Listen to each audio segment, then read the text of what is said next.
Hola a todos, mi nombre es Sara Villafuerte y en esta oportunidad vamos a hablar de qué es un algoritmo, un pseudocódigo y un diagrama de flujo. Vamos a ver primero la definición de un algoritmo. Y un algoritmo es un conjunto prescrito de instrucciones o reglas bien definidas, ordenadas y finitas que permiten realizar una actividad mediante pasos sucesivos que no generen dudas a quien deba realizar dicha actividad.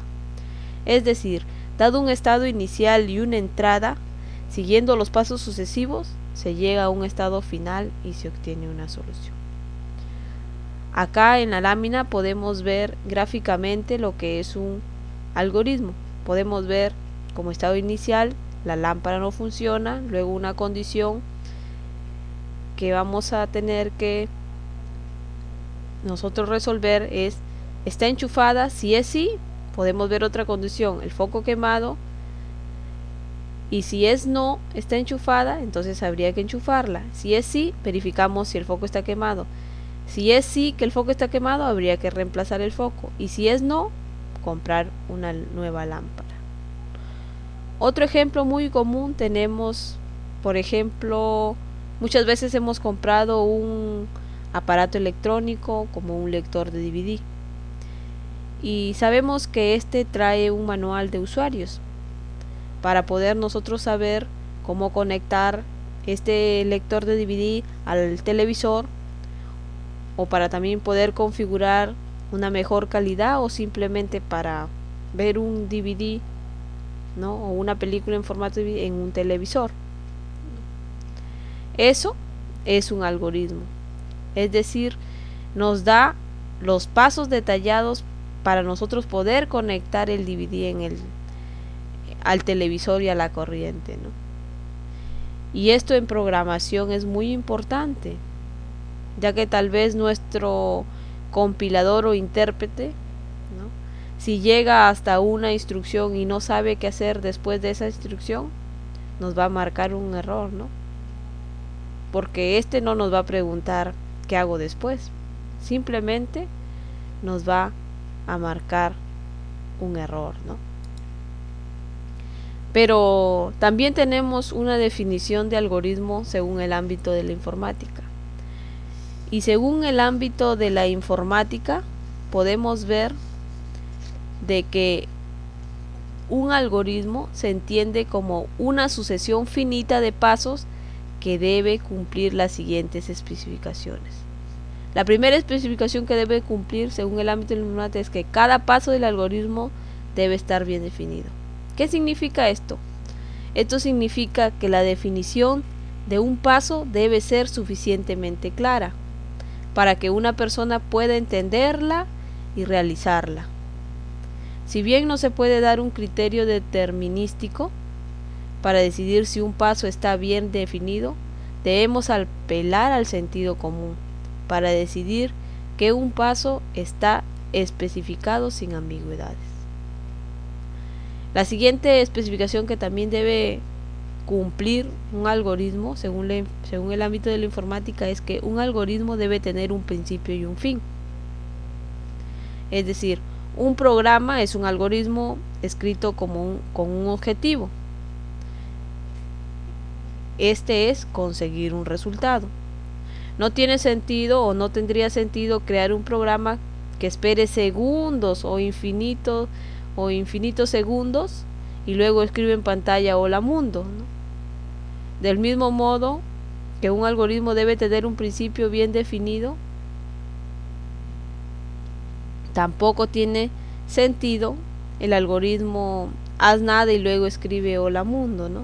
Entonces, por eso es importante que el algoritmo tenga un principio y un fin. Bueno, todo algoritmo debe cumplir ciertas características, ¿no? Dentro de ellas tenemos que un algoritmo debe cumplir con las características que tenemos aquí. Debe ser correcto, debe ser eficiente, debe ser claro, debe ser flexible, preciso, estar definido, debe ser finito y sobre todo debe ser fiable y confiable, ¿no? ¿no? Ahí tenemos, ¿no? Correcto, eficiente, todas las características que debe seguir un algoritmo, ¿no? Ahora vamos a ver qué es un pseudocódigo. Ya vimos lo que es un algoritmo, ahora veamos lo que es un pseudocódigo, ¿no? Bueno, ya como hemos definido qué es un algoritmo, ahora es más fácil, teniendo la definición de lo que es algoritmo o teniendo definido ya nuestro algoritmo, es fácil hacer nuestro pseudocódigo, ¿no? ¿Por qué decimos así? Porque el pseudocódigo es la mezcla del lenguaje común con instrucciones de programación y palabras claves, ¿no? Al hablar de palabras claves, aquí nos referimos a las variables, ¿no? A las variables que nosotros utilizamos. Por ejemplo, si tenemos un programa que haga la suma de dos números, ¿no? Las palabras claves serían las variables que vamos a utilizar, ¿no? En este caso sería una palabra clave, por ejemplo, número 1, otra palabra clave sería número 2.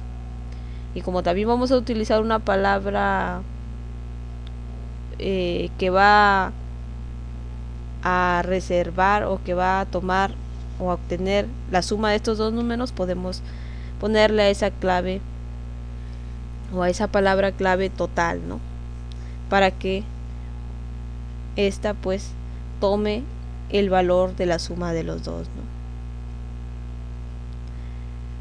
Bueno, también se recomienda que al usar estas claves sea un nombre representativo, ¿no?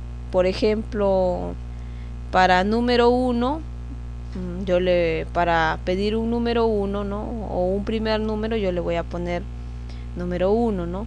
Para el número 2 yo también le voy a poner número 2, ¿no? Y para el total entre esos dos números le voy a poner total, ¿no? Si se pueden dar cuenta, según la explicación, cada variable es representativa de la acción que va a realizar o del dato que va a tener, ¿no? Por ejemplo, si yo digo total, esta variable va a tener el total de la suma de los dos, ¿no? Bueno, acá podemos ver una ilustración de lo que sería el lenguaje en pseudocódigo, ¿no? Bueno, siguiendo con la explicación, ahora veamos lo que es un diagrama de flujo.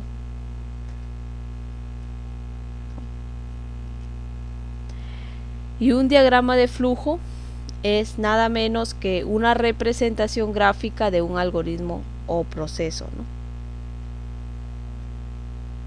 Por ejemplo, dentro del diagrama de flujo utilizamos cierta simbología, ¿no? Y en este caso, por ejemplo, podemos ver ahí en la gráfica que tenemos esta simbología que se le denomina terminal, el cual va a representar el inicio y fin de un programa, ¿no? Y como hemos visto, todo diagrama de flujo o todo algoritmo o todo pseudocódigo tiene un inicio y un final, ¿no? Bueno, este de acá es el símbolo de proceso, ¿no? Aquí es donde se muestra, por ejemplo, en nuestro caso que pusimos anteriormente en la suma de dos números, aquí es donde se va a realizar nuestra operación aritmética, o sea, vamos a poder realizar cualquier cosa aquí, ¿no? En este símbolo de proceso, ¿no? También aquí es donde vamos a declarar las variables que necesitamos, ¿no? En este caso, en el ejemplo anterior que hemos estado mencionando, el número 1, el número 2 y el total, ¿no? Este es la simbología para la operación aritmética que vamos a realizar, ¿no? Luego tenemos otra simbología que es entrada y salida, y es aquí donde se va a registrar qué datos nosotros vamos a sacar en pantalla. Por ejemplo, para la suma de los dos números vamos a utilizar este símbolo para decirle, ¿no? Para decirle, por ejemplo, dame el primer número, ¿no? Y vamos a obtener una salida de ese primer número y luego una entrada que es el número que vamos a insertar, ¿no? O que va a insertar el usuario. También vamos a utilizar este símbolo para pedir que nos dé el segundo número, ¿no? y así vamos a obtener la entrada del número 2, ¿no?, que puso el usuario, ¿no? Después tenemos este símbolo de decisiones, que es el que nos indica las operaciones lógicas, ¿no? Y aquí podemos comparar cualquier cosa. Si es sí, va hacia la derecha, y si es no, va hacia la izquierda, ¿no? Vamos a tener hacia la izquierda, ¿no?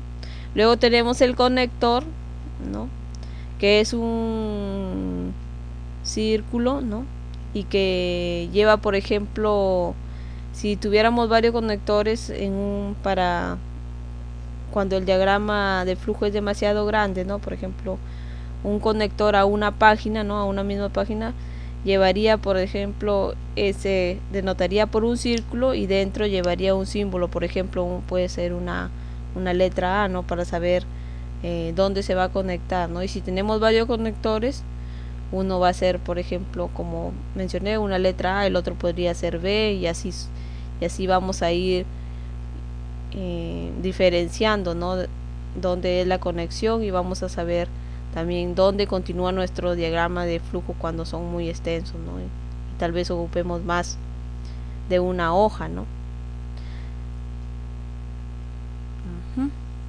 También podemos ver cómo se llama el conector. Acá está el conector a página, ¿no? Estos son algunos de los símbolos que utilizamos dentro del diagrama de flujo, ¿no? Ahora, ¿cuáles son las características que tiene un diagrama de flujo, ¿no? Un diagrama de flujo, como ya hemos mencionado, tiene un único punto de inicio y un único punto de término, ¿no? Además, cada camino de ejecución pues debe permitir llegar desde el inicio hasta el término, ¿no? Por ejemplo, si nosotros tenemos un inicio, tenemos condiciones, tenemos procesos, ¿no? Entonces, cada ruta que nosotros elijamos del algoritmo nos debe llevar hasta el término, ¿no? Pero también dentro de las características hay acciones previas que se deben de realizar, ¿no?, antes de formular un diagrama de flujo, ¿no? Y dentro de ellas tenemos las principales. Son, primero, identificar las actividades principales a ser incluidas, ¿no? O sea, deben estar presentes tanto el dueño como los responsables del proceso, ¿no? La segunda acción que debe de realizarse es que se debe definir qué se espera obtener con el diagrama de flujo, ¿no? ¿Qué vamos a obtener? O sea, ¿cuál es el resultado del diagrama de flujo, ¿no? Después otra acción que también podemos tener previo a la realización es identificar quién lo va a emplear y cómo, ¿no?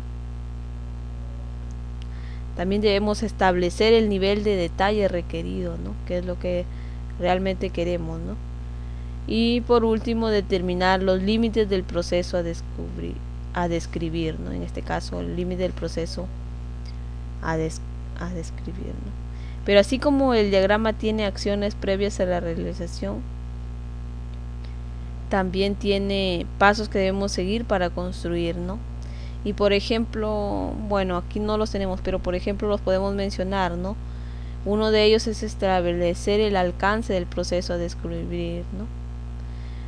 ¿Por qué? ¿Por qué debemos establecer ese alcance? Porque de esta manera vamos a dejar fijado el comienzo y el final del diagrama, ¿no?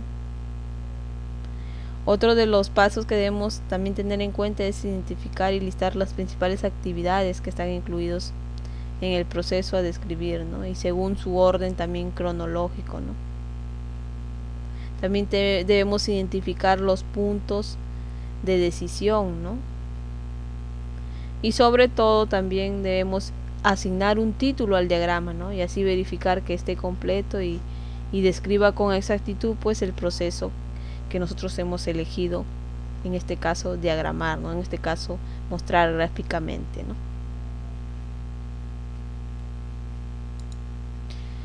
¿Qué ventajas tiene el construir un diagrama de flujo? ¿Qué ventajas tienen los diagramas de flujos? La primera de ellas es que favorecen la comprensión del proceso a través de mostrarlo como un dibujo, ¿no? Claro, cuando nosotros vemos, como bien se dice, ¿no?, una imagen vale más que 1000 palabras. El ver un esquema gráfico se nos queda más, ¿no? que ver puras letras, por decirlo así, ¿no? Otra de las ventajas es que permiten identificar los problemas y las oportunidades de mejora del proceso, ¿no? También muestran las interfaces cliente-proveedor y las transacciones que en ellas se realizan. De esa manera van a facilitar a los empleados el análisis de las mismas, ¿no? Incluso también son una excelente herramienta para capacitar a los nuevos empleados, ¿no? Y también a los que desarrollan la tarea cuando se realizan mejoras en el proceso, ¿no? O sea, si uno ya tiene un diagrama de flujo de cierto programa, esto va a ayudar mucho a poder entender todo eso, ¿no? Porque nos va a permitir, ¿no? Entender de manera breve, o en este caso gráficamente, cómo se realiza el proceso, ¿no? Por ejemplo, acá tenemos, ya hemos mencionado anteriormente algunos elementos de la simbología que se utiliza en el diagrama de flujo, pero acá tenemos una tabla más completa, ¿no? Por ejemplo, hablamos del inicio y final, ¿no? Su función se utiliza para representar el inicio y el fin de un proceso o programa, ¿no? Tenemos el símbolo de entrada y salida, ¿no? Este se utiliza para representar, dice, la introducción de datos por medio de periféricos. Tenemos el símbolo de proceso, que se utiliza para representar cualquier tipo de operación, ¿no? Que puede originar cambio de valor, formato, posición de la información almacenada en memoria, ¿no? Operaciones aritméticas de transformaciones, ¿no? Como vimos en el caso de nuestro ejemplo que pusimos al principio de la suma de dos números, aquí pues vamos a tener lo que es la sumatoria, ¿no? Por ejemplo, ¿no? De los números ingresados en este caso, ¿no? Tanto el primero como el segundo número, ¿no? O sea, obtenemos la operación aritmética de eso, ¿no? Tenemos también el símbolo de decisión, que se utiliza para las operaciones lógicas o de comparación entre datos, ¿no? Tenemos el conector dentro de página, que ya hemos hablado, ¿no? Que sirve para enlazar dos partes cualquiera de un diagrama a través de un conector en la salida y otro conector en la entrada, ¿no? Y la línea de flujo, que es la línea que indica el sentido de la ejecución de las operaciones, cómo se deben de ejecutar las operaciones. Luego también tenemos la estructura, pues, ¿no? La estructura de un algoritmo, ¿no? Y dentro de la estructura de un algoritmo, ¿no? Se menciona que esta va a constar de dos componentes, ¿no?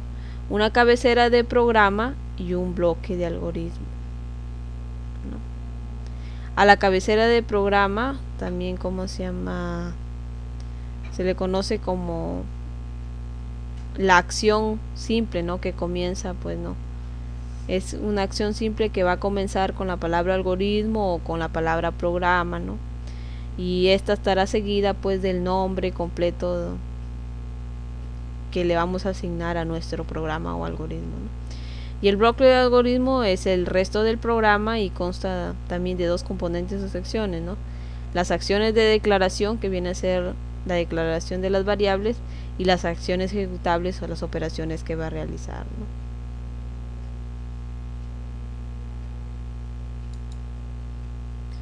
Bueno, y acá podemos ver un ejemplo, ¿no? De lo que es un algoritmo. Vendría a ser lo que es la cabecera, ¿no? Del programa, ¿no? En este caso hemos citado la palabra algoritmo y su nombre sumar.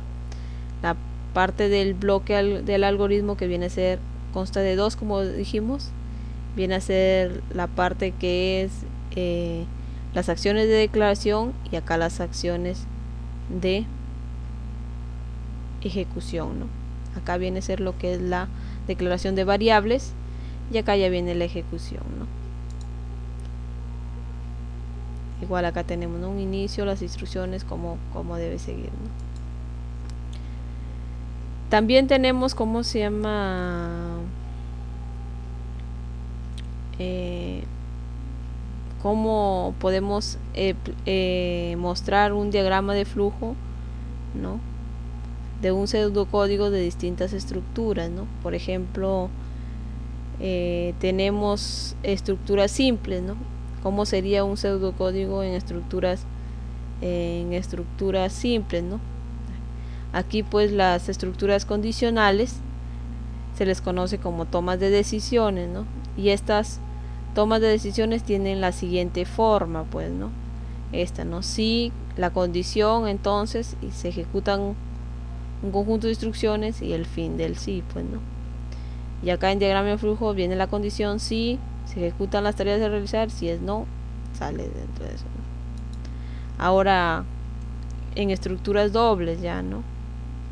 Aquí las estructuras condicionales ya no son simples, sino dobles, ¿no? Y permiten elegir entre dos opciones o alternativas posibles, ¿no? En función del cumplimiento o no de una determinada condición, ¿no? Y se representa pues de la siguiente manera, ¿no?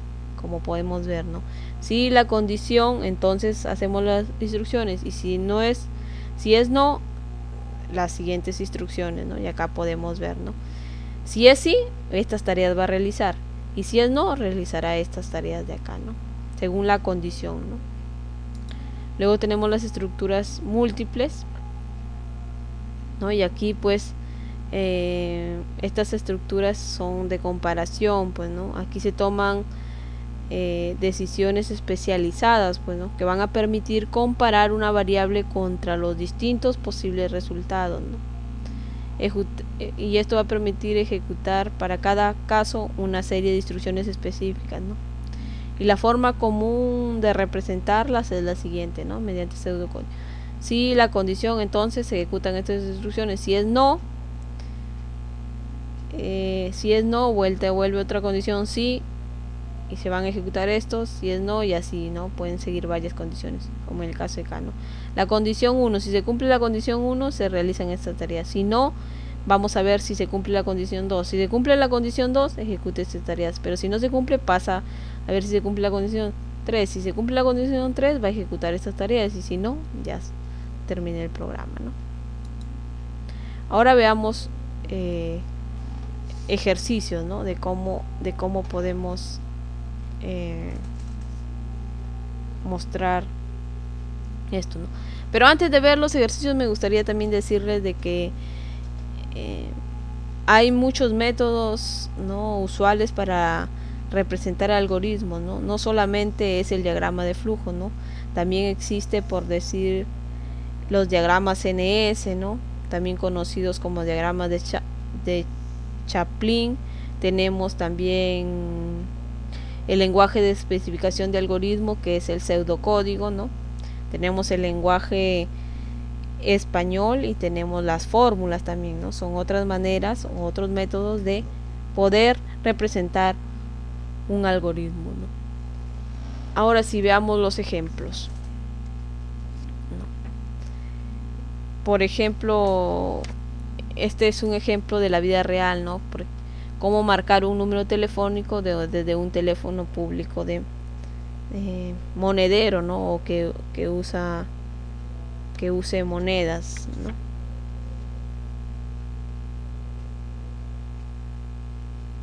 En este caso, por ejemplo, tenemos un inicio. Lo siguiente sería, el segundo paso sería descolgar la bocina del teléfono. El tercer paso sería insertar las monedas. Como cuarto paso tendríamos marcar el número telefónico al que deseamos llamar. Como quinto paso tendríamos que esperar a que contesten. Y viene aquí la condición: si contestan, vamos a ir al paso 6, que sería conversar. Y si no contestan, sería una estructura condicional doble, ¿no? Si no contestan, iríamos al paso 7, que sería colgar, ¿no? Por ejemplo, si colgamos y sobra dinero, nos va a ir al paso 8, que sería regresar cambio. Y si no sobra dinero, nos va a ir al paso 9, que ya es el fin, ¿no? Esto en el caso de que va a realizar el cambio, en el caso de que siempre pues tiene el teléfono para darnos el cambio, ¿no? Ahora, por ejemplo, según lo que hemos venido mostrando, lo que hemos venido hablando acerca de el ejemplo de la suma de dos números, ¿no? En este caso vamos a realizar un algoritmo o vamos a realizar en algoritmos, en pseudocódigo y en diagrama la suma de dos números, ¿no? Como algoritmo tendríamos como primer paso el inicio, como segundo preguntar el primer número, como tercer paso preguntar el segundo número, como cuarto paso realizar la suma y como quinto paso decir el resultado, y el último paso que vendría a ser el fin, ¿no? El fin del algoritmo. Ahora veámoslo en pseudocódigo. En pseudocódigo tenemos su inicio, de ahí tenemos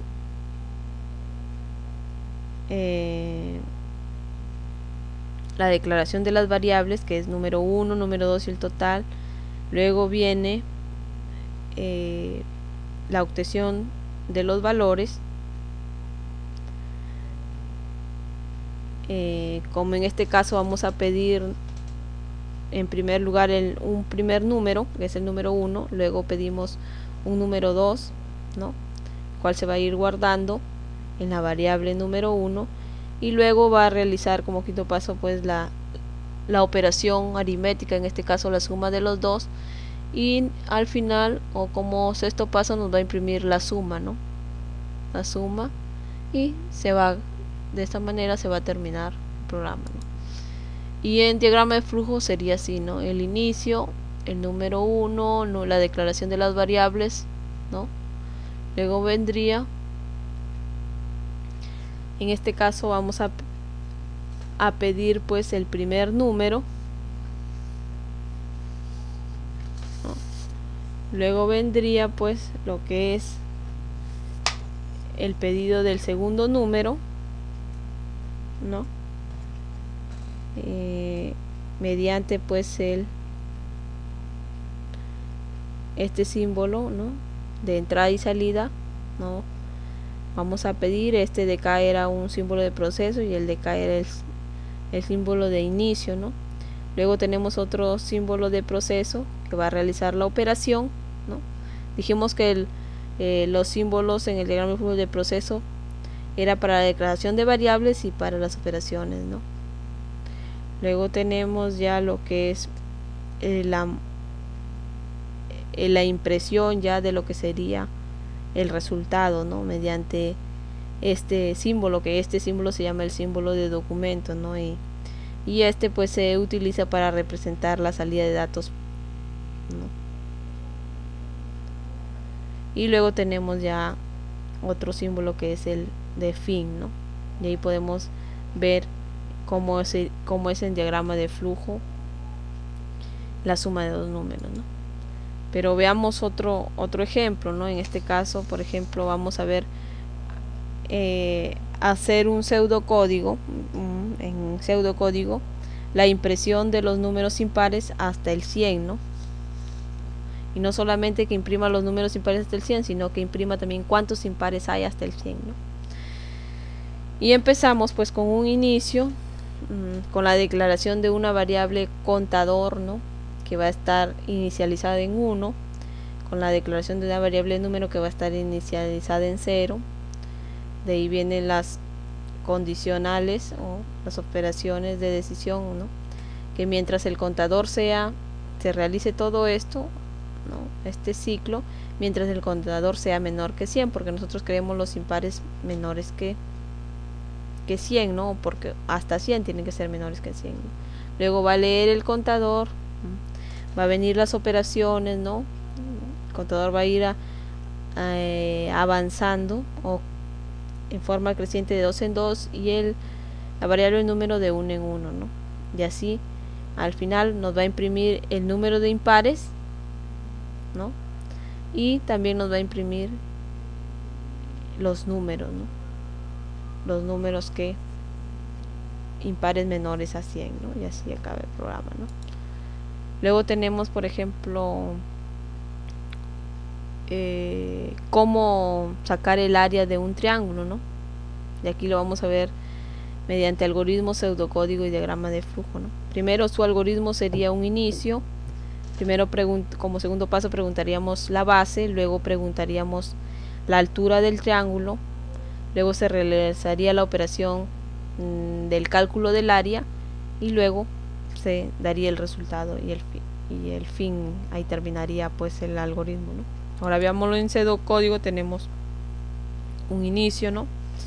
La declaración de las variables, en este caso 3 variables: base, altura y área, ¿no?